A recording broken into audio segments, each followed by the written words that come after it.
So guys, for the first step, you want to go to search and type in edit power plan. Click on it. And now once we're on this, we're going to click on power options. And now once we're here, you want to select show additional plans. You want to select high performance. If you don't see high performance, you want to select create a power plan.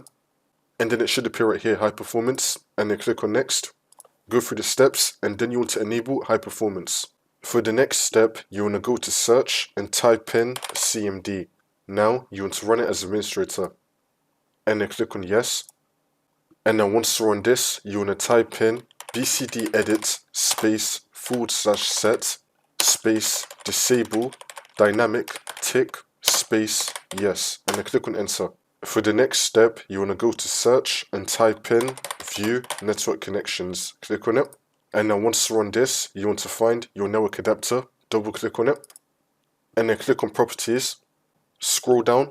You want to find Internet Protocol version 6. You want to untick the box. And then click on OK. For the last step, you want to restart your computer. And then the problem should be fixed.